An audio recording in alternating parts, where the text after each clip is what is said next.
हमसे डरती है, पुलिस को आगे करती है, भाजपा हमसे डरती है, पुलिस को आगे करती है। अरे भाजपा, अरे भाजपा, भाजपा हमसे डरती है, पुलिस को आगे करती है। भाजपा हमसे डरती है। બાર એસોસિએશનનો પ્રેસિડેન્ટ વકીલ તરીકે ના પડે કાયદાનો તો ખુલ્લેઆમ ઉલ્લંઘન છે. બાર એસોસિએશનમાં ફરિયાદ કરી શું થયું છે? શું કાંઈ ખબર જ નથી શું થયું એમ.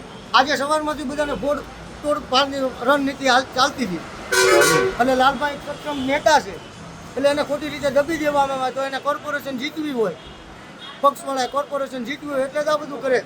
કારણ કે એની પાસે એવો કોઈ રાઈટ જ નથી, લાલભાઈનો કોઈ એવો ગુનો નથી, એને કંઈ એવો ગુનો નથી કર્યો. શું કરે છે એ જ નથી ખબર પડતી. આ લોકો અમારા પ્રમુખને લઈ ગયા, શહેર પ્રમુખ છે.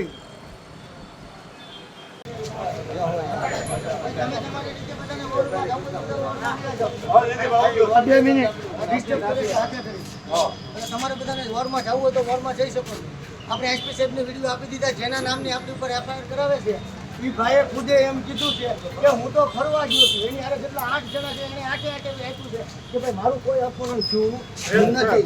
પ્રેસ કોન્ફરન્સ એને અમરેલી કરાવી નાખી છે. ન્યાય એને કહી દીધું ભાઈ હું તો આવી ગયો, હું ક્યાંય નથી ગયો. તેમ છતાં એને લઈ ગયા છે. સનેશ એને પકડીને લઈ ગયા છે. એટલે લાખોડે કદાચ અમને બીક છે આપણે બધાને કે કંઈક કરશે. જીવનું જોખમ છે ભાઈ, જીવનું જોખમ છે અને ખોટી રીતે ધમકાવવાની. હંમેશા સત્ય સાથે બોલનાર વ્યક્તિ છે. કેમ ભાઈ નહીં? ક્ષત્રિય સમાજ અસ્મિતા બાબતે લડે એટલે આ ભારતીય જનતા પાર્ટી હરેક વ્યક્તિને દબાવવાનો પ્રયત્ન કરે. લાલબા ભગવાનનું માણસ સાહેબ, એની ઉપર આવી ફરિયાદ થાય ક્ષત્રિય સમાજના આગેવાન ઉપર. સમાજ કરે છે શું ગુજરાતમાં? દેખાડો.